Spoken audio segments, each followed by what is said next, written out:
yun mga kaagre, ayun oh. Mapansin nyo mga kaagre, ito na yung ating cycle na lansunis.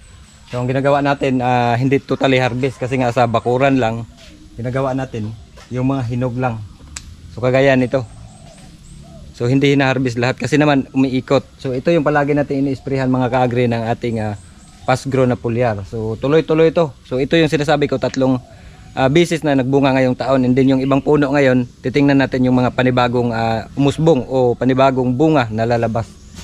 So ganito ang kainaman mga kaagri kung may mga tanim-tanim ka na kagaya nito lansones, rambutan at saka yung durian. So pwede natin pabungahin. So depende na lang doon sa ating pagmamanage, kagaya ng sinasabi ko, itong ginagawa natin ay nagpruning tayo, and then pataba, and then yung interval na pag-i-spray ng pulyar kasi malaking tulong yun. Nagtutulungan yung mga elemento na nandun, hindi lang doon sa abono, hindi lang yung pagpupruning. So marami. Siyempre yung pagmumonitor kung ano yung kailangan natin gawin. So itong ating mangustin dito, titingnan natin kasi mag-harvest din tayo. So hindi ka mawawalan. Itong lansones na ito mga kaagre ay doko. Ang ating mga rambutan ay yung mga isto. So ibig sabihin mga grafted. So mas madaling alagaan, mas mababa, mas productive pagdating ng panahon. So nasa sa atin pa rin yan kung paano natin siya aalagaan. Kagaya nito, simula nung nandito na tayo sa Mindanao, wala nang tigil sa pagbunga kagaya ng mga ibang puno.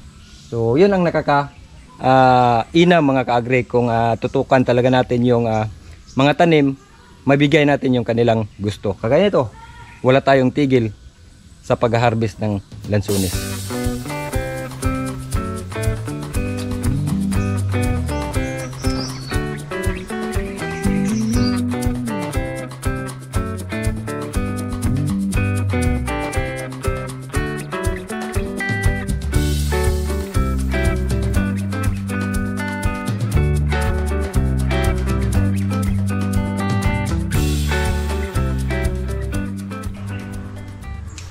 So ayan mga kaagre, kuha lang tayo ng sapat na kaya natin kainin. So ganyan kaina mga kaagre kung may mga tanim-tanim ka sa bakuran mo. So kagaya nito mangustin, kuha din tayo. Kuha tayo ng bunga. So sungkitin natin yan kasi medyo mataas. Ayan, may malapit dito. Ayan oh. Mangustin. So magkatabi lang sila. So ayan may sungkit kukunin na natin to. So itong mangustin na ito mga kaagre ay wala ding tigil sa pagbunga. Yun, ulog. Wala ding tigil sa pagbunga. So ganun din ang treat kasi nito. Nagpo-pruning tayo.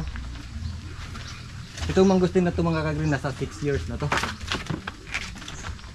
So ang mangustin ay medyo slow grower siya, pero pagka namunga na, tuloy-tuloy na yan. So napakainam pagka may tanim-tanim kang ganito. So ang mangustin kahit hindi grafted, okay lang. Pero sa mga lansones talaga kagaya nito, mas mainam grafted talaga. Durian grafted at saka yung ating rambutan grafted, mas mainam.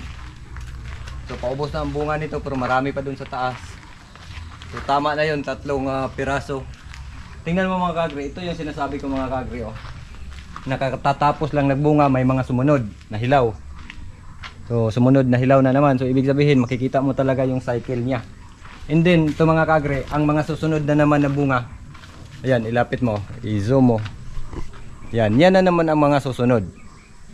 So tuloy-tuloy kasi nga yung dahon niya kondisyon, yung katawan niya kondisyon kasi nagbibigay tayo ng mga vitamins, mga supplement na kailangan ng tanim. So ito, possible ma-harvest to pagkaubos nun, yung puno na yon, ito na naman susunod. And then susunod, ito na naman yung mga panibagong lumalabas ito. Ayan. Yan na naman yung panibagong lalabas. So ang ginagawa lang natin doon sa pag-i-spray ay 14 days interval. So kailangan ng tanim. Ikot yan. Ito may mga bago na namang umusbong yung puno na yon at saka itong puno na to. Tuloy-tuloy yan. Magsalitan lang yan. Ayan, ang dami. Ang dami nang lumabas na naman.